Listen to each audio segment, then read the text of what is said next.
नमस्कार दोस्तों, कैसे हो आप लोग। मेरा नाम है कुमार आर्यन और स्वागत है आपका हमारे इस यूट्यूब चैनल पे। इस चैनल पे बेसिकली मैं आरबीआई ग्रेड बी से रिलेटेड कंटेंट डालता हूँ हिंदी में। आज के इस पर्टिकुलर वीडियो में हम लोग मैनेजमेंट कोर्स का चार्ट नंबर 15 को डिस्कस करने वाले हैं। इससे पहले हम लोग चार्ट नंबर 14 तक ऑलरेडी डिस्कस किए हैं, वो आप जरूर जाकर देख सकते हैं। प्लेलिस्ट में आपको उसका वीडियो मिल जाएगा। ठीक है, आज के इस पर्टिकुलर वीडियो में हम लोग डिस्कस करेंगे कि रीइंफोर्समेंट थ्योरी ऑफ मोटिवेशन क्या है और क्लार्क हल का ड्राइव रिडक्शन थ्योरी क्या कहता है। ये दो थ्योरी आज हम लोग देखने वाले हैं, यही हम लोग का आज का एजेंडा है। तो बिना किसी देरी के आज हम लोग स्टार्ट कर देते हैं। तो चार्ट नंबर 15 आज हम लोग का एजेंडा है। इससे पहले हम लोग कौन-कौन सा चीज़ देख चुके हैं वो एक बार देख लेते हैं फटाफट। हम लोग मोटिवेशन में सबसे पहले देखें कि मोटिवेशन क्या होता है, मोटिवेशनल प्रोसेस क्या है और मोटिवेशनल थ्योरीज़ में कंटेंट थ्योरीज़ क्या कहता है और प्रोसेस थ्योरीज़ क्या-क्या कहता है। फिर कंटेंट थ्योरीज़ एक-एक करके हम लोग देखें, फिर प्रोसेस थ्योरीज़ भी एक-एक करके हम लोग देखें। तो हम लोग सबसे पहले देखें कि मैस्लो हायरार्की ऑफ नीड्स क्या है, फिर अल्डरफर हायरार्की ऑफ नीड्स क्या है, मैकलेलैंड थ्योरी ऑफ नीड्स क्या है या फिर थ्री नीड्स थ्योरी इसको भी कहते हैं, तो ये क्या है। उसके बाद हम लोग देखें कि हर्ज़बर्ग का टू फैक्टर थ्योरी क्या कहता है और इसका क्रिटिसिज्म भी देखें। उसके बाद हम लोग देखें कि मैकग्रेगर का थ्योरी एक्स और थ्योरी वाई क्या कहता है। फिर थ्योरी जेड बाय विलियम माउकी ये देखें हम लोग। इंस्टिंक्टिव थ्योरी ऑफ मोटिवेशन देखें, हेनरी मरे का मैनिफेस्ट नीड्स थ्योरी देखें। फिर हम लोग ब्रूम एक्सपेक्टेंसी थ्योरी देखें जो कि बहुत इंपॉर्टेंट है। फिर हम लोग एडम सिक्योरिटी थ्योरी देखें जो कि बहुत इंपॉर्टेंट है। फिर हम लोग हैकमैन का ओल्डहम का जॉब कैरेक्टरिस्टिक्स मॉडल देखें, पॉटर एंड लॉलर मॉडल देखें, फिर हॉथॉर्न इफेक्ट देखें, एग्रीगेट थ्योरी ऑफ मोटिवेशन देखें, फिर 3D थ्योरी ऑफ एट्रीब्यूशन भी देखें। उसके बाद एडविन लॉके का गोल सेटिंग थ्योरी भी देखें, सेल्फ डिटरमिनेशन थ्योरी देखें, कॉग्निटिव इवैल्यूएशन थ्योरी देखें, सेल्फ एफिकेसी थ्योरी देखें। और आज के इस वीडियो में हम लोग रिइंफोर्समेंट थ्योरी ऑफ मोटिवेशन देखेंगे और क्लार्क हल का ड्राइव रिडक्शन थ्योरी देखेंगे। यह चार्ट नंबर 15 है। इससे पहले जितना भी चार्ट मैंने आपको पढ़ा दिया है वो आप जरूर जाकर के देख के आए। ठीक है, तो चार्ट 15 में रिइंफोर्समेंट थ्योरी ऑफ मोटिवेशन देखेंगे और क्लार्क हल का ड्राइव रिडक्शन थ्योरी देखेंगे। यहीं पर आपका ये मोटिवेशन का पूरा चैप्टर खत्म हो जाएगा। ठीक है, तो रिइंफोर्समेंट थ्योरी ऑफ मोटिवेशन को चलिए हम लोग देखते हैं। पहले हम लोग रफ में समझेंगे और रफ में समझ के आएंगे, उसके बाद फिर हम लोग चार्ट देखेंगे ताकि चीज़ों का क्लैरिटी बेटर हो पाए और आपको चीज़ याद हो पाए। ठीक है,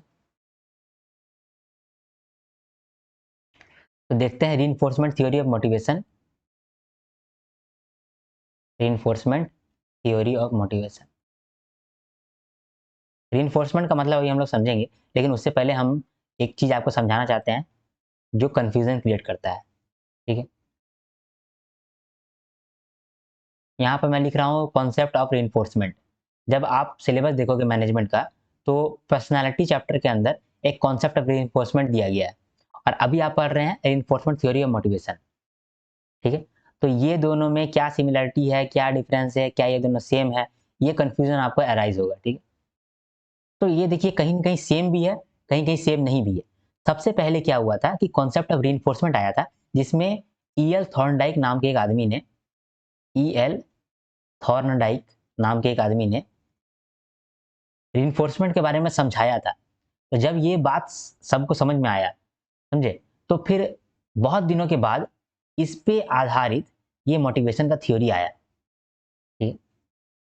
ये मोटिवेशन का थ्योरी किस पे बेस्ड है? कॉन्सेप्ट ऑफ रिइंफोर्समेंट पे बेस्ड है, जो दिया था ईएल थॉर्नडाइक, समझे? फिर बहुत दिनों के बाद ये जो कॉन्सेप्ट ऑफ रिइंफोर्समेंट है और रिइंफोर्समेंट थ्योरी मोटिवेशन है, इसमें क्या हो गया कि कन्फ्यूजन होने लगा लोगों को। इसीलिए कॉन्सेप्ट ऑफ रिइंफोर्समेंट को नाम कर दिया गया law of effect. Law of effect, ठीक है? और जिसको हम लोग ऑपरेंट कंडीशनिंग भी बोलते हैं। ऑपरेंट कंडीशनिंग समझेंगे हम लोग कि लॉ ऑफ इफेक्ट क्या है और क्यों इसका नाम लॉ ऑफ इफेक्ट पड़ गया, समझे? और ये जो रिइंफोर्समेंट थ्योरी ऑफ मोटिवेशन है, ये किस पे बेस्ड है? ये कॉन्सेप्ट ऑफ रिइंफोर्समेंट पे बेस्ड है। ठीक है, पहले कॉन्सेप्ट ऑफ रिइंफोर्समेंट आया, रिइंफोर्समेंट को समझाया गया दुनिया को।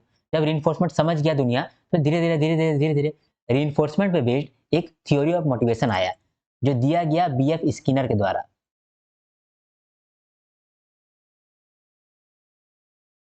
बीएफ स्किनर के द्वारा दिया गया। ठीक है, तो यहाँ पर आपको ये जो है कंफ्यूजन नहीं होना चाहिए कि बीएफ स्किनर क्या चीज दिए थे और ईएल थॉर्नडाइक क्या चीज दिए थे। तो ईएल थॉर्नडाइक क्या दिए थे? कॉन्सेप्ट ऑफ रीइंफोर्समेंट, और रीइंफोर्समेंट थ्योरी ऑफ मोटिवेशन जो है वो स्किनर ने दिया था। ठीक है, बीएफ स्किनर ने। तो ये वाला पहले आपको क्लैरिटी होना चाहिए कि ईएल थॉर्नडाइक क्या दिए थे और बीएफ स्किनर क्या दिए थे, और कॉन्सेप्ट ऑफ रीइंफोर्समेंट में क्या है और रीइंफोर्समेंट थ्योरी ऑफ मोटिवेशन में क्या है। तो ये कॉन्सेप्ट ऑफ रीइंफोर्समेंट में रीइंफोर्समेंट का खाली बात होता है, लेकिन रीइंफोर्समेंट से किस तरह से मोटिवेशन कनेक्टेड है ये बात होता है थ्योरी ऑफ मोटिवेशन में। ठीक है, तो हम लोग कॉन्सेप्ट ऑफ रीइंफोर्समेंट को डिटेल में पढ़ेंगे क्योंकि ये बहुत इंपॉर्टेंट है, आपका सिलेबस में डायरेक्टली दिया गया है। और ये जो थ्योरी ऑफ मोटिवेशन है ये आपका सिलेबस में डायरेक्टली नहीं दिया गया है, लेकिन आप चूंकि मोटिवेशन पढ़ रहे हैं तो आप थ्योरी ऑफ मोटिवेशन भी एक बार देख लेंगे। ठीक, तो ये दोनों चीज इंपॉर्टेंट है कहीं ना कहीं, लेकिन ज्यादा इंपॉर्टेंट क्या है, कॉन्सेप्ट ऑफ रीइंफोर्समेंट यानी कि law of effect. Law of effect पे बेस्ड है ये थ्योरी, लेकिन दोनों सेम नहीं है, समझे, ये याद रखिए दोनों सेम नहीं है, लेकिन रीइंफोर्समेंट पे ही बेस्ड है रीइंफोर्समेंट थ्योरी ऑफ मोटिवेशन।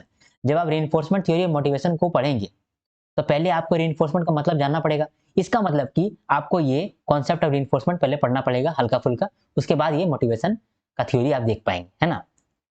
तो जब मैं पर्सनालिटी चैप्टर पढ़ाऊंगा तब यहाँ पर कॉन्सेप्ट ऑफ रीइंफोर्समेंट वापस पढ़ाऊंगा, तो वहां पर आपको वापस पढ़ना है। ठीक है, कॉन्सेप्ट ऑफ रीइंफोर्समेंट पे एक डिस्क्रिप्टिव सवाल भी पूछा गया है, ठीक है, 10 या 15 नंबर का, तो समझ सकते हैं कि कितना इंपॉर्टेंट ये टॉपिक है। ठीक है, तो अभी हम लोग पहले कॉन्सेप्ट ऑफ रीइंफोर्समेंट देखेंगे कि रीइंफोर्समेंट का मतलब क्या है, रीइंफोर्समेंट शब्द से हम लोग क्या समझ सकते हैं और इसको लॉ ऑफ इफेक्ट क्यों कहा गया है। जब हम लोग ये समझ जाएंगे तो फिर हम लोग देखेंगे कि ये मोटिवेशन को कैसे अफेक्ट करता है। ठीक है, तो अब हम लोग देखते हैं रीइंफोर्समेंट का मतलब क्या है। रीइंफोर्समेंट, ठीक है, तो रीइंफोर्समेंट कैसे बना है, रीइंफोर्समेंट कैसे बना है, ये शब्द बना है रीइंफोर्स से। तो रीइंफोर्स का मतलब समझते हैं, री इनफोर्स, समझे। री का मतलब होता है बार बार, पता नहीं है कि अगेन, री का मतलब होता है अगेन, इन का मतलब होता है अंदर, अगेन इन फोर्स। तो आप किसी आदमी को फिर से फोर्स में ला दिए, इसी को कहते हैं री इनफोर्स, समझे। किसी आदमी को वापस से आप फोर्स में ला दिए। कैसे आप किसी आदमी को वापस से फोर्स में ला सकते हैं, जब मान लीजिए कि एक इंसान है, वो बहुत मेहनत किया और आपका कंपनी का मार्केट शेयर जो है वो 20% से बढ़ा दिया, समझे। आपका कंपनी का एक मैनेजर है जिसने आपका कंपनी का मार्केट शेयर 20% से बढ़ा दिया, इतना मेहनत किया, तो आप उसको, आप तो खुश हो गए, आप चाहते हैं कि ये जो 20% किया ना अगले साल ये 30% कर दे, 25% कर दे, क्योंकि इस बंदे में बात तो है। तो आप इसको फिर से इसके अंदर फोर्स भरना चाहते हैं कि ये वापस से 30% 40% कर दे। तो वापस से ये कैसे करेगा, जब आप इसको रिवॉर्ड दे देंगे, इसको अचानक से रिवॉर्ड दे देंगे कि देखो रिवॉर्ड में मैं आपको एक BMW कार दे रहा हूँ। जैसे ये BMW कार देखेगा ना, ये इंसान वापस से बोलेगा या अब तो मजे मजे, अब हम मार्केट शेयर को 30% कर देंगे, क्या पता फिर से हमको BMW मिल जाए, फिर से हमको मर्सिडीज मिल जाए, है ना।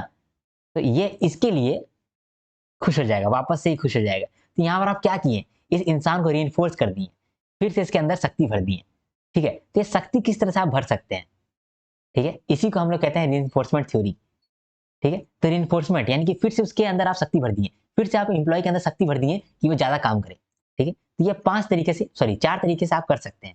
ठीक है, रीइंफोर्समेंट आप 4 तरीके से कर सकते हैं। पहले तो आपने समझ लिया कि रीइंफोर्समेंट का मतलब क्या है, इसको लॉ ऑफ इफेक्ट क्यों कहते हैं। ये देखिए यहाँ पर, ये कुछ कॉज किया, कुछ काम किया, है ना, ये कुछ काम किया, या मार्केट शेयर अपना 30% से बढ़ाया, ये कुछ काम किया, तो इसका इसको इफेक्ट मिल गया। क्या इफेक्ट मिल गया कि इसके रिवॉर्ड मिल गया।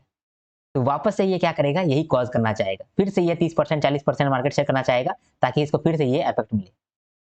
तो यहाँ पर देख रहे हैं कॉज करना चाह रहा है ताकि इसको इफेक्ट मिले, इसीलिए इसका नाम है लॉ ऑफ इफेक्ट। ठीक है, तो यहाँ पर रिइंफोर्समेंट थ्योरी ऑफ मोटिवेशन क्या कहता है, या फिर रिइंफोर्समेंट ही क्या कहता है। रिइंफोर्समेंट कहता है कि किसी आदमी को वापस से आप फोर्स में ला दीजिए ताकि वो काम करे। कि जब एक इंसान को डिजायरेबल बिहेवियर के लिए रिवॉर्ड मिल जाए, डिजायरेबल बिहेवियर के लिए रिवॉर्ड मिल जाए, तो वापस से वो डिजायरेबल बिहेवियर रिपीट करता है। तो वापस से वो क्या करेगा, ये डिजायरेबल बिहेवियर को रिपीट करेगा ताकि उसको वापस से रिवॉर्ड मिले, समझे। अगर मान लीजिए कि एक इंसान अच्छा काम नहीं किया है, अनडिजायरेबल बिहेवियर कर दिया, गलत काम कर दिया, तो उसमें आप क्या करिएगा, उसको आप रिवॉर्ड नहीं दीजिएगा, उसको आप पनिशमेंट दीजिएगा, है ना। तो पनिशमेंट दीजिएगा, जब आप उसको पनिशमेंट दीजिएगा तो वापस से वो इन्फोर्स हो जाएगा, री इन्फोर्स हो जाएगा कि नहीं अब हमको ये अनडिजायरेबल बिहेवियर नहीं करना है, अब हमको ये गलत काम नहीं करना है, तो वो गलत काम को रिपीट नहीं करेगा, है ना। तो मान लीजिए कि अनडिजायरेबल बिहेवियर से उसको पनिशमेंट मिला, तो कुछ ये कॉज किया, उसकी वजह से इसको कुछ इफेक्ट मिला, समझे। अब क्या करेगा वो, ये कॉज को वापस से नहीं दोहराएगा ताकि उसको ये वाला इफेक्ट मिले, समझे। तो यहाँ पर क्या चीज का बात हो रहा है, इफेक्ट का बात हो रहा है कि क्या करने से क्या इफेक्ट पड़ रहा है, क्या करने से क्या इफेक्ट पड़ रहा है, इसीलिए इसका नाम हो गया लॉ ऑफ इफेक्ट, इसीलिए इसका नाम कहते हैं लॉ ऑफ इफेक्ट, ठीक है। तो एक इंसान कब मोटिवेटेड फील करेगा, और आप उसको किस तरह से मोटिवेटेड फील करा सकते हैं, मोटिवेट कैसे फील करा सकते हैं, जब आप उसको डिजायरेबल बिहेवियर के लिए रिवॉर्ड दे दें। जब आप डिजायरेबल बिहेवियर के लिए उसको रिवॉर्ड दे देंगे तो वापस से वो डिजायरेबल बिहेवियर को रिपीट करना चाहेगा, उसके अंदर मोटिवेशन आएगा डिजायरेबल बिहेवियर को वापस से रिपीट करने का, समझे। तो यही कहता है रीइंफोर्समेंट थ्योरी ऑफ मोटिवेशन। इसको अब हम लोग चार्ट से समझते हैं क्योंकि हम लोग बेसिक आइडिया ले लिए हैं, ठीक है। चार्ट में क्या कहता है, चार्ट में कहता है कि ये जो रीइंफोर्समेंट थ्योरी है ये हम लोग को समझाता है कि एक आदमी का अच्छा काम या बुरा काम किस पर डिसाइड होता है। Reinforcement theory tries to explain what motivates, क्या मोटिवेट करता है good and bad behaviour in a work place. एक वर्क प्लेस में आप अच्छा काम कर रहे हैं या बुरा काम कर रहे हैं, या किस चीज पे मोटिवेटेड रहता है। ये जो थ्योरी है ये दिया गया था बीएफ स्किनर के द्वारा, लेकिन ये थ्योरी किस पे बेस्ड है, लॉ ऑफ इफेक्ट पे बेस्ड है, जो दिया गया था ईएल थॉर्नडाइक के द्वारा। लॉ ऑफ इफेक्ट क्या कहता है कि अगर डिजायर्ड आउटकम आता है तो एक आदमी एक्शन को रिपीट करता है। जब डिजायर्ड आउटकम आता है, जो वो चाहता है वो आपको मिलता है, समझे, तो वो वापस से वो एक्शन करना चाहता है या फिर अदरवाइज नहीं करना चाहेगा, ठीक है। इस लॉ ऑफ इफेक्ट को ही हम लोग कहते हैं ऑपरेंट कंडीशनिंग। 4 फैक्टर है जो कि एक वर्क प्लेस में मोटिवेशन को इन्फ्लुएंस कर सकता है। एक है पॉजिटिव रीइंफोर्समेंट, नेगेटिव रीइंफोर्समेंट और पनिशमेंट और एक्सटिंक्शन। देखते हैं पॉजिटिव रीइंफोर्समेंट क्या है और नेगेटिव रीइंफोर्समेंट क्या है। क्या नेगेटिव रीइंफोर्समेंट में हम लाल कलर नहीं दे सकते थे, यहाँ पर जैसे हम ग्रीन कलर दिए हैं, जैसे यहाँ पर मैंने ग्रीन कलर दिया है, तो यहाँ पर मैंने रेड कलर क्यों नहीं दिया है, नेगेटिव है तो क्यों नहीं दिया है वो हम लोग देखते हैं। और यहाँ पर मैंने हल्का फुल्का रेड रेड क्यों दिया है, तो इसका क्या रीजन है वो हम लोग समझते हैं, चलिए देखते हैं। देखिए पॉजिटिव रीइंफोर्समेंट का क्या मतलब है। पॉजिटिव रीइंफोर्समेंट का मतलब है, जो अभी मैंने आपको एग्जांपल दिया कि एक इंसान मान लीजिए कि अच्छा काम किया, मार्केट शेयर जो है वो 20% से बढ़ा दिया, ठीक है। आपका जो मैनेजर है वो इतना अच्छा काम किया, तो आप उसको क्या किए, पॉजिटिव रीइंफोर्समेंट किए, ठीक है। उसके अंदर आप पॉजिटिव ताकत भर दिए रिवॉर्ड दे करके, तो आप उसको रिवॉर्ड दे दिए, जैसे कि बोनस दे दिए, प्रेज कर दिए, या फिर छुट्टी दे दिए कुछ समय का, तो यहाँ पर ये पॉजिटिव रिवॉर्ड दिए आप। तो पॉजिटिव जब रिवॉर्ड आप उसको दिए तो उसका वापस से मन करने लगा कि हम वापस से अब मार्केट शेयर को ऊपर उठाएंगे, ठीक है। मतलब positive reinforcement is a reward you give to an employ when they exhibit desirable behaviour, financial bonus, praise and time off. मतलब जब वो डिजायरेबल बिहेवियर किया तब आप उसको रिवॉर्ड दे दिए ताकि वो मोटिवेट होकर के वापस से वही बिहेवियर रिपीट करे, ठीक है। तो ये हो गया पॉजिटिव रीइंफोर्समेंट। अब नेगेटिव रीइंफोर्समेंट को देखते हैं। इसमें क्या होता है, मान लीजिए कि आपने मैनेजर को क्या किया, आपने मैनेजर को कहा है कि तुम 18 घंटे मेरे पास काम करोगे, बाकी लोग 16 घंटे काम करते हैं लेकिन तुम 18 घंटे काम करोगे, प्लस तुम जो दिन भर करते हो 18 घंटे में जो जो करते हो उसका मुझे टाइम शीट दोगे। मैंने इस तरह से मैनेजर को डरा के रखा हुआ है। और अब मैनेजर क्या करता है, इतना डरने के बावजूद वो क्या करता है कि मेरा मार्केट शेयर बढ़ा देता है 20% से, मेरा कंपनी का मार्केट शेयर 20% से बढ़ा देता है। तो हम खुश होते हैं, तो फिर उसको एक रिवॉर्ड देते हैं कि जाओ हम तुम्हारा ये वाला माफ कर देते हैं कि तुम ये टाइम शीट देगा और 18 घंटा काम करेगा, सिर्फ तुम बाकी इंप्लॉय के जैसा 12 घंटा ही काम करो। यहाँ पर हम क्या किए, उसको कहीं ना कहीं रिवॉर्ड दिए, लेकिन ये रिवॉर्ड जो है ये पॉजिटिव नहीं है, ये नेगेटिव रिवॉर्ड है ना। तो ये नेगेटिव रिवॉर्ड हम उसको दिए हैं, उसका जो उसको जो कष्ट करवा रहे थे हम वो कष्ट को कम कर दिए। तो इस तरह का मोटिवेशन को बोलते हैं, मतलब इस तरह का रीइंफोर्समेंट को बोलते हैं नेगेटिव रीइंफोर्समेंट, ठीक है। इसीलिए मैंने इसको ग्रीन में दिखाया है ना कि रेड में, ठीक है, क्योंकि ये दोनों में रिवार्ड का सिस्टम यूज हो रहा है। यहाँ पॉजिटिव रिवार्ड जैसे कि ये बोनस दे देते हैं, आप प्रेज दे देते हैं। इसमें नेगेटिव रिवार्ड मतलब जो आप गलत काम कर रहे थे उसके साथ, तो वो आप कम कर देते हैं, जो स्ट्रिक्टनेस था वो स्ट्रिक्टनेस आप कम कर देते हैं। Negative reinforcement also uses rewards. Here an employee is rewarded for desirable behavior by having something unpleasant removed. तो उसका जो अनप्लीजेंट चीज था उसको रिमूव करके उसको हम लोग रिवॉर्ड करते हैं, ठीक है। तो यहाँ पर इसको कह दिए हम लोग नेगेटिव रीइंफोर्समेंट, ठीक है। अब हम लोग देखते हैं पनिशमेंट। तो पनिशमेंट तो सिंपल है, मान लीजिए कोई गलत काम कर रहा है, आपका कोई एम्प्लॉय है, मैनेजर जो है क्या किया, एक मान लीजिए मैनेजर है तो वो एक लड़की को गलत तरीके से टच कर दिया, हाँ, या फिर वो कुछ हरासमेंट कर दिया, तो यहाँ पर आप उसको पनिशमेंट दीजिएगा। क्या करिएगा, उस पे 10 लाख का फाइन लगा दीजिएगा, ठीक है? या फिर बोलिएगा कि 10 लाख का फाइन दो, अदरवाइज तुम क्या बोलते हैं मैनेजर से सीधा डिमोट हो जाओ, थोड़ा सा डिमोट हो जाओ।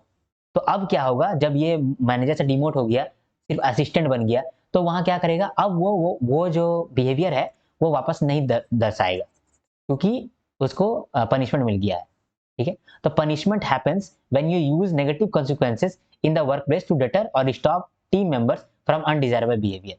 तो अनडिजायरेबल बिहेवियर को रोकने के लिए हम लोग पनिशमेंट दे दिए, तो उससे क्या होगा कि अब अनडिजायरेबल बिहेवियर वो नहीं करेगा, ठीक है? अनडिजायरेबल बिहेवियर जो हुआ उससे हम लोग पनिशमेंट दे दिए, तो ये वाला इफेक्ट नहीं चाहेगा, इसीलिए वो उस तरह का कॉज वापस से रिपीट नहीं करेगा। समझे? ये तो समझ गए ना आप। अब देखते हैं एक्सटिंक्शन क्या होता है। एक्सटेंशन को एक एग्जांपल से समझते हैं। मान लीजिए कि आपके ऑफिस में काम बढ़ गया था, ठीक है? 1 महीना हुआ, मई के महीना में आपके ऑफिस में बहुत सारा काम था। तो आप क्या बोले कि देखो, जो लोग भी एक्स्ट्रा काम करना चाहता है, तो एक्स्ट्रा काम मेरे कंपनी में आकर के करो, इसके बदले मैं आपको एक्स्ट्रा पैसे दूँगा। तो जो आदमी करना चाहता था एक्स्ट्रा काम, वो आ गया, काम करने लगा एक्स्ट्रा काम, ठीक है? फिर क्या हुआ कि जैसे ही जून आया, जून में मेरा कंपनी में ज़्यादा काम नहीं रहा। तो अब जब ज़्यादा काम नहीं है, तो हम लोगों को वापस ओवरटाइम क्यों कराएँ? ज़्यादा पैसा क्यों दें? क्योंकि ज़्यादा काम करने की ज़रूरत है ही नहीं, ओवरटाइम करने की ज़रूरत है ही नहीं। तो वहाँ पर हम लोगों को बोलेंगे कि तुम लोग ओवरटाइम मत करो, बस हो गया। ये जो हम ओवरटाइम उसका रोक दिए, जिससे कि उन लोग को पैसा मिलना बंद हो गया, ये क्या किए हम लोग, ये एक्सटेंशन कर दिए। इसको ही कहते हैं एक्सटेंशन कर देना। एक्सटेंशन मतलब कि आप stopping someone's learned behaviour. You can extinguish a behavior by withholding the positive reinforcement that led to that behavior in the first place। मतलब जो पॉजिटिव चीज हो रहा था, मतलब ये लोग मैं ज्यादा मेहनत करके ज्यादा काम कर रहा था, क्योंकि जब तभी काम ज्यादा था, तो अब जब जून में काम नहीं है, तो हम इस काम को रोक दिए। बोले कि देखो, अब तुमको अगर एक्स्ट्रा काम करना भी है, तो तुम एक्स्ट्रा काम कर लो, लेकिन हम तुमको उसके लिए ओवर टाइम पैसा नहीं देंगे। तुमको एक्स्ट्रा काम करना है तो कर लो, लेकिन हम उसके बदले हमें ओवर टाइम पैसा नहीं देंगे। तो अब क्या होगा, जब ये लोग जान जाएगा कि हम लोग को ओवर टाइम पैसा नहीं मिलेगा, तो क्या करेगा, ये लोग ओवर टाइम नहीं करेगा, जितना जितना का पैसा मिलता है उतना ही काम करेगा। तो यहाँ पर हम लोग ओवर टाइम जो था वो रुकवा दिए। कैसे? एक्सटिंक्शन करके। क्या चीज का एक्सटिंक्शन करवा दिए हम लोग? ओवर टाइम का एक्सटिंक्शन करा दिए। आई होप आपको समझ में आया ये थ्योरी ऑफ रीइंफोर्समेंट, ठीक है? अब हम लोग देखते हैं क्लार्क हल का ड्राइव रिडक्शन थ्योरी। क्लार्क हल का ड्राइव रिडक्शन थ्योरी। तो अब हम लोग देखेंगे क्लार्क हल का ड्राइव रिडक्शन थ्योरी, ठीक है? ये दिया गया था क्लार्क हल के द्वारा और केनेथ स्पेंस के द्वारा। देखिए, ये थ्योरी के लिए पहले मैं आपको एक स्टोरी सुना चाहता हूँ। ये स्टोरी मेरे दिल से बहुत करीब है, इसीलिए मैं आपको सुनाना चाहता हूँ, और उससे आपको ये थ्योरी थोड़ा सा याद भी हो जाएगा, ठीक है? ये क्लार्क हल का ड्राइव रिडक्शन थ्योरी के अनुसार से कुछ कुछ बोलता है, लेकिन मेरे साथ क्या घटा है पहले वो आप सुन लीजिए, ठीक है? क्या होता था, जब मैं क्लास 1-2 में था, तो मैं दिन में सोया करता था। तो मैं जब दिन में सो जाता था, तो सो करके जब मैं उठता था, तो हमको खाना खाना चाहिए। हमको दूध और बिस्किट चाहिए। जब भी मैं सो के उठा हूँ, अगर दिन में सो गया मैं, तब मुझे दूध और बिस्किट चाहिए, तभी फिर हम फ्रेश होंगे, नहीं तो हम फ्रेश नहीं होंगे। फिर हम चिल्लाते रहेंगे, मम्मी हमको दो दूध दो, रोटी दो, दूध रोटी दो, नहीं दूध बिस्किट दो, बिस्किट लाओ खरीद करके, हम कोकोनट बिस्किट खाते हैं, तो हम कोकोनट बिस्किट दो, बिस्किट और दूध दो। हम पूरा लड़ाई करने लगते थे, गुस्सा करने लगते थे, क्योंकि हमको भूख लग गया है, हमको चिड़चिड़ा महसूस हो रहा है, हम पूरा रोते थे। तब मम्मी मेरे लिए दूध और बिस्किट खिलाती थी, तब हम फिर शांत होते थे, समझे? तो हम बच्चा में पूरा हल्ला करते थे, रोने लगते थे, तो पूरा हल्ला करते थे। अब मेरी मम्मी जो है ना बंगाली है, तो वो बोलते थे, "केनो रे केनो, केनो ना हल्ला हल्ला करछिस?" हाँ, मतलब मुझे बंगाली नहीं आता, मम्मी को आता है। तो मेरी मम्मी बोलती है ऐसे कि केनो, मतलब क्यों इतना हल्ला कर रहा है? क्यों हल्ला कर रहा है? समझे? तो ये आप समझ गए? इसीलिए थ्योरी को देने वाले भी हेल और केनो है। हल्ला क्यों करता है और केनो करता है, हेलो क्यों करता है? तो ये थ्योरी दिया गया है क्लार्क हल के द्वारा, क्योंकि हल्ला करते हैं ना हम, और केनो मतलब कि केनेथ स्पेंस के द्वारा, ठीक है? ये दोनों ये मिलके ये थ्योरी दिया है, और ये थ्योरी में भी मेरा ही बात करता है। बोलता है कि जब एक आदमी होम्योस्टैटिस का स्टेट में रहता है, मतलब कि वो मस्त है, उसको भूख भी नहीं लगा है, भूख भी उसको नहीं लगा है, उसका तबीयत भी ठीक है, हाँ, उसको गला में खराश कुछ भी नहीं है उसको, और उसका माइंड भी शांत है, मतलब सोया हुआ है चुपचाप से। मस्त है एकदम, होम्योस्टैटिस में है एकदम चिल, डोंट मतलब कोई टेंशन ही नहीं है, मस्त है। लेकिन फिर जैसे ही सुबह उठा, मतलब जैसे ही वो दिन में सो करके उठा, उसका मूड लटक गया क्योंकि उसको भूख लगा था। भूख लगा था तो चिड़चिड़ी भी घुस गया उसका। भूख लगा था तो चिड़चिड़ी घुस गया। अब उसका वो शांत करना चाहता है अपना भूख को। जैसे हम ही हैं, हम शांत करना चाहते हैं, मेरा भूख जल्दी शांत हो, मेरा भूख जल्दी शांत हो। कब शांत होगा? जब हम क्या बोलते हैं, मम्मी को बोलेंगे कि हमको दो दूध बिस्किट दो, तब मेरा मूड शांत होगा, तब मेरा पेट भी शांत होगा, तब हम चिल्लाने लगेंगे। अब मोटिवेशन मेरे अंदर आ जाएगा कि हम चलो रोना है, चलो रोना है, अरे मम्मी हमको दो ना, मम्मी हमको दो ना। तब मम्मी जाएगी, ला करके हमको देगी। क्या देगी? दूध देगी, बिस्किट देगी और फिर वो मिला करके हम खाएँगे। ठीक है? तो ये इसी को हम लोग क्लार्क हल का ड्राइव रिडक्शन थ्योरी कहते हैं। जो ड्राइव अराइज़ हो गया, जो भूख लग गया था, ये ड्राइव अराइज़ हो गया। ये ड्राइव को कम करने का थ्योरी को कहते हैं हम लोग हल्स ड्राइव रिडक्शन थ्योरी। ठीक है? ये कैसा अप्रोच है? ये बिहेवियरिस्टिक अप्रोच है। बिहेवियर को समझ रहे हैं कि कौन-सा बिहेवियर चाहिए ताकि एक इंसान मोटिवेटेड फील करे। तो मेरे केस में कैसा कौन-सा बिहेवियर चाहिए था? भूख लगने वाला। ठीक है? होमियोस्टैटिस स्टेट का क्या मतलब होता है? जब आपका सारा बायोलॉजिकल नीड्स पूरा हो गया हो। ठीक है? द एबिलिटी ऑफ सिस्टम या फिर living organism to adjust its internal environment to maintain stable equilibrium. ठीक है? मतलब कि आपका सारा बायोलॉजिकल नीड पूरा है, अब आप मन से भी शांत हैं, दिल से भी शांत हैं, पेट से भी शांत हैं और मतलब पूरा आपका बॉडी बोल रहा है कि हम भला चंगा है। ठीक है? अगर ऐसा बोल रहा है तो आप होमियोस्टैटिस वाले स्टेट में हैं। तो जब होमियोस्टैटिस वाले स्टेट में रहता है तो आदमी मस्त रहता है। लेकिन जैसे ही ड्राइव अराइज़ होता है तो उसके अंदर मोटिवेशन आ जाता है उस ड्राइव को घटाने के लिए। तो ये ड्राइव 2 तरीके का होता है, एक प्राइमरी ड्राइव हो सकता है, सेकेंडरी ड्राइव हो सकता है। प्राइमरी मतलब थर्स्ट, पानी प्यास लग गया है और हंगर, भूख लग गया है। तो थर्स्ट मतलब प्यास लग गया है। जैसे अभी हमको प्यास लग गया है बोल-बोल करके, तो हम फटाक से मेरे अंदर मोटिवेशन आएगा कि यार बोतल उठाओ और पानी गड़क लो। आएगा कि नहीं? ठीक है? और सेकेंडरी ड्राइव कि डिज़ायर फॉर मनी। जब आपका प्यास मिट गया, भूख मिट गया, प्यास मिट गया, तब आपके अंदर और क्या ड्राइव आएगा? मान लीजिए कि भूख प्यास मिट गया, अब मान लीजिए आप आराम से आराम कर रहे हैं। फिर आप सोचिएगा कि यार कितना अच्छा हम करोड़पति होते। यार करोड़पति बनना है, इसके लिए सोना नहीं पड़ेगा, काम करना पड़ेगा। चलो उठ के काम करने लगते हैं। तो वो काम करने लगेगा। तो फिर से वो ड्राइव आया, वो ड्राइव को कम करने के लिए आप एक्शन लेने लगे, मोटिवेट हो गए। तो वो सेकंड ड्राइव कौन-सा है? Secondary drive desire for money. ठीक? तो समझ में आ गया आपको ये दोनों थ्योरी? ये दोनों थ्योरी को एक बार हम समराइज़ कर देते हैं, ताकि जो भी चीज़ हुआ है वो वापस से आपको याद हो जाए। तो चलिए अब हम लोग इस चार्ट को समराइज़ करते हैं। सबसे पहले हम लोग देखते हैं कि रिइंफोर्समेंट थ्योरी ऑफ मोटिवेशन क्या था। सबसे पहले हम लोगों ने देखा कि रिइंफोर्समेंट थ्योरी ऑफ मोटिवेशन दिया गया था बीएफ स्किनर के द्वारा। लेकिन ये जो थ्योरी है, ये बेस्ड है कॉन्सेप्ट ऑफ रिइंफोर्समेंट पे। ये कॉन्सेप्ट ऑफ रिइंफोर्समेंट दिया गया था ईएल थॉर्नडाइक के द्वारा। ठीक है? ये जो कॉन्सेप्ट ऑफ रिइंफोर्समेंट है, इसके अंदर क्या कहता है? कहता है कि ये जो इसको ही हम लोग लॉ ऑफ इफेक्ट कहते हैं। तो रीइंफोर्समेंट का क्या मतलब होता है वो हम लोग देखते हैं। रीइंफोर्समेंट का मतलब होता है री इन फोर्स, मतलब वापस से फोर्स में आना, अगेन इन फोर्स। तो कैसे अगेन इन फोर्स आ सकता है एक आदमी? जब एक आदमी कुछ काम किया, उसके बदले में आप उसको रिवॉर्ड दिए। अगर वो अच्छा काम किए तो आप उसको रिवॉर्ड दिए, तो वो वापस से वो उस अच्छा काम को रिपीट करेगा, है ना? तो आप वापस से उसको अगेन इन फोर्स डाल दिए, अगेन उसके अंदर आप फोर्स भर दिए। ठीक है? अगर मान लीजिए कि एक इंसान अनडिजायरेबल बिहेवियर करता है, यानी कि गलत काम कर दिया, तो वहां पर आप क्या करिएगा? उसको पनिशमेंट दे दीजिएगा। ठीक है? जब आप उसको पनिशमेंट दे दीजिएगा, तो वापस से वो क्या करेगा? वो काम को वापस से वो अब नहीं दोहराएगा। तो जब वो काम को वापस से नहीं दोहराएगा, तो इसका मतलब क्या हो रहा है कि वो कॉज कर रहा है कुछ, उसके बदले उसको इफेक्ट मिल रहा है। इफेक्ट हो सकता है कि रिवार्ड हो या हो सकता है पनिशमेंट हो। तो रिवार्ड या फिर पनिशमेंट यानी कि वो इफेक्ट से डिसाइड कर रहा है कि उसको कैसा कॉज रखना है। तो इसीलिए इसका नाम है लॉ ऑफ इफेक्ट। ये जो थ्योरी है, ये किसके द्वारा दिया गया था? बीएफ स्किनर के द्वारा दिया गया था। रीइंफोर्समेंट क्या समझाता है? ये थ्योरी ये समझाता है कि एक आदमी अच्छा बिहेवियर करेगा या बुरा बिहेवियर करेगा, वो किस पर डिपेंड करता है? वो डिपेंड करता है कि पहले आपने उसको कैसा रिवॉर्ड दिया है, कैसा उसको पनिशमेंट दिया है और कैसा उसको रीइंफोर्स किया है। ठीक है? ये जो लॉ ऑफ इफेक्ट है, जो ईएल थॉर्नडाइक के द्वारा दिया गया था, उसको हम लोग ऑपरेंट कंडीशनिंग भी बोलते हैं, तो उसको हम लोग बाद में देखेंगे। अभी हम लोग देख रहे हैं कि वो 4 फैक्टर कौन-कौन सा है, जो एक वर्क प्लेस में मोटिवेशन को डिसाइड करता है। तो 4 चीज़ क्या-क्या है? पहला है पॉजिटिव रिइंफोर्समेंट। आप जब कोई आदमी डिज़ायरेबल बिहेवियर करता है, यानी कि अच्छा काम करता है, तो उसको आप रिवॉर्ड देते हैं, पॉजिटिव रिवॉर्ड देते हैं। जैसे कि फाइनेंशियल बोनस देते हैं, प्रेज़ देते हैं, कुछ टाइम उसको हॉलिडे का पैकेज देते हैं। तो इस तरह का पॉजिटिव रिवॉर्ड देते हैं, ताकि वो आदमी वापस से फ़ोर्स में आए और फिर पॉजिटिव काम यानी कि डिज़ायरेबल काम वापस से करे। इसको कहते हैं हम लोग पॉजिटिव रीइंफोर्समेंट। एक होता है नेगेटिव रीइंफोर्समेंट, यहाँ पर भी आप उसको रिवॉर्ड ही देते हैं। नेगेटिव रीइंफोर्समेंट में भी आप रिवॉर्ड देते हैं। किस तरह से रिवॉर्ड देते हैं? आप पहले जो पनिशमेंट उसको दिए हैं, पहले जो उसको कष्ट दे रहे हैं, वो कष्ट को कम कर देते हैं, तो वो आपका कहीं न कहीं रिवॉर्ड ही कहलाया, है ना? फॉर एग्ज़ाम्पल आप एक एम्प्लॉयी को कहे थे कि तुम 18 घंटे काम करोगे और जब तुम काम करके जाओगे घर, उससे पहले तुम अपना टाइम शीट दोगे जिसमें तुम पूरा विवरण दोगे, पूरा डिस्क्रिप्शन दोगे कि तुमने ये 18 घंटे में क्या-क्या काम किया है।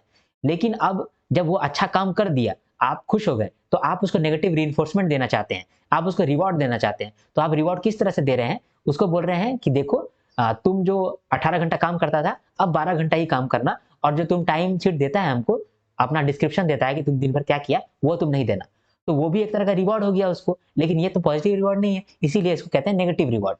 तो नेगेटिव रिवॉर्ड हो गया, तो नेगेटिव हम उसमें रीइंफोर्समेंट भर दिए कि तुम वापस से अब मेरे लिए काम करेगा, अच्छा-अच्छा काम करेगा, है ना? और तीसरा है पनिशमेंट। जब एक आदमी अनडिजायरेबल बिहेवियर किया, यानी कि गलत काम किया, खराब काम किया, तो आप उसमें पनिशमेंट कर दिए। तो अब वो गलत काम को वापस रिपीट नहीं करेगा। और चौथा है एक्सटिंक्शन। जब आप मान लीजिए एग्जाम्पल के लिए कि आपको एक्स्ट्रा काम करवाना था, तो आप बोले कि एक्स्ट्रा काम जो भी करेगा उसको हम लोग पैसा देंगे एक्स्ट्रा, यानी ओवरटाइम पैसा देंगे। तो बहुत सारे लोग ओवरटाइम पैसा कमाने के लिए ज़्यादा काम करने लगे। लेकिन अब आपका काम ज़्यादा नहीं है, तो आप ओवरटाइम नहीं कराना चाहते हैं। तो आप क्या करोगे? आप कहोगे कि देखो तुमको ओवरटाइम काम करना तो करो, लेकिन हम ओवरटाइम का पैसा नहीं देंगे। तो लोग क्या करेगा, वो ओवरटाइम का जो काम है, वो ओवरटाइम नहीं करेगा, जितना काम है उतना ही करेगा। तो इसको कहते हैं हम लोग एक्सटिंक्शन। एक बार इस थ्योरी को आप एक बार रीड कर लेना, अच्छा रहेगा। दूसरा है क्लार्क हल का ड्राइव रिडक्शन थ्योरी। ये थ्योरी के हिसाब से कहता है कि एक इंसान जब होम्योस्टैटिस का स्टेट में रहता है, तो वो मस्त रहता है। उसका पेट भी भरा रहता है, उसका मन भी चंगा रहता है, वो हर स्टेट में बेस्ट रहता है, उसका सारा बायोलॉजिकल नीड्स पूरा रहता है। फिर उसके बाद थोड़ा देर के बाद क्या होता है कि उसके अंदर ड्राइव अराइज होता है। ड्राइव किस तरह का हो सकता है? उसको भूख लग गया, हो सकता है उसका दिमाग में टेंशन आ गया कि हमको तो जॉब लेना है। तो वो जो ड्राइव क्रिएट होगा, वो ड्राइव को कम करने के लिए एक आदमी काम करेगा। तो वो ड्राइव कम करने के लिए एक आदमी जब काम करेगा, तो वहां मोटिवेशन अराइज होगा। वो काम कैसे कर रहा है? उसमें मोटिवेशन आ रहा है कि ये ड्राइव को कम करना है और हमको काम करना है। तो ड्राइव जो है, जो अंदर से नीड आता है कि हमको काम करना है, मोटिवेशन जगाता है। जो ड्राइव मोटिवेशन जगाता है, वो ड्राइव 2 तरीके का होता है। एक होता है प्राइमरी ड्राइव, जैसे कि थर्स्ट एंड हंगर, भूख प्यास, और दूसरा है सेकेंडरी ड्राइव, जिसको कहते हैं डिजायर फॉर मनी, जब पैसे का डिजायर आ रहा है, तो वो सेकेंडरी ड्राइव हो गया। तो यहाँ पर ये चार्ट मैंने आपको समझा दिया। ये चार्ट आसान था, लेकिन बहुत सारे लोग इसको थोड़ा कॉम्प्लिकेटेड कर देते हैं। मैंने कोशिश किया है कि ये आपको सिंपल रखूं, ठीक है? क्लार्क हल, हल मतलब जब आप हल्ला करते हैं। एक इंसान जब होम्योस्टैटिस के स्टेट में रहता है तो मस्त रहता है, फिर जब होम्योस्टैटिस का स्टेट से हटता है और उसके अंदर ड्राइव आता है, तो हल्ला करने लगता है, हमको करना है, हमको करना है, हमको करना है यार, हमको करना है। तो अगल बगल का आदमी उसको बोलेगा कि कैनो रे कैनो, इतना क्यों तुम्हें चिल्ला रहा है? तो इसीलिए यहाँ से आप याद कर सकते हैं कि ये थ्योरी को कौन दिया था? क्लार्क हल्ला और कैनो स्पेस, मतलब क्लार्क हल और कैनस स्पेस, ठीक है? तो यहाँ पर आपको मैंने ये याद कराने का कोशिश किया है। तो अगर आपको मेरा वीडियो अच्छा लगा हो, तो मेरा वीडियो में ज़रूर लाइक करें और ज़रूर शेयर करें। अगर आपको मेरा चैनल अच्छा लगता हो, मेरा पढ़ाने का तरीका अच्छा लगता हो, तो आप कमेंट करना ना भूलें। आपका एक कमेंट मेरा पूरा दिन बना देता है, तो आप कमेंट ज़रूर करें, मुझे एप्रिशिएट ज़रूर करें, क्योंकि मुझे भी मोटिवेशन की ज़रूरत होती है, ठीक है? अगर आपको मेरा वीडियो अच्छा लगता हो और आगे आने वाले कंटेंट में आपको फ़ायदा उठाना हो, तो मेरे चैनल को सब्सक्राइब करना आप बिल्कुल ना भूलें, क्योंकि आगे आने वाले कंटेंट में आपको बहुत फ़ायदा मिलने वाला है। जैसे कि पीआईबी न्यूज़ में डालूँगा, जीए का मिसलेनियस पोर्शन में डालूँगा, बहुत फ़ायदा आपको प्रोवाइड होगा। ठीक है? तो आप ज़रूर सब्सक्राइब करके रखो इस चैनल को। और अगर आपको ये नोट्स चाहिए, तो वो आपको टेलीग्राम पे मिलेगा, कुमार आर्यन टेलीग्राम, अगर आप सर्च करोगे टेलीग्राम पर, तो आपको चैनल मिलेगा, वो उस चैनल को आप सब्सक्राइब कर लेना टेलीग्राम पर, और वहाँ पर आप नोट्स ले सकते हो, ठीक है? आपको कोई भी प्रॉब्लम हो या फिर पर्सनली मुझसे कनेक्ट करना हो, तो इस इंस्टाग्राम में आप मुझसे डायरेक्टली मैसेज कर सकते हैं। अदरवाइज़ आप कमेंट में भी मुझसे बात कर सकते हैं, मैं कमेंट में भी अवेलेबल रहता हूँ, ठीक है? तो अब बिना किसी देरी के अब हम लोग खत्म करते हैं। जब तक के लिए हम लोग नेक्स्ट वीडियो नहीं लाते हैं, तब तक के लिए हर हर महादेव, शंभू शंकर।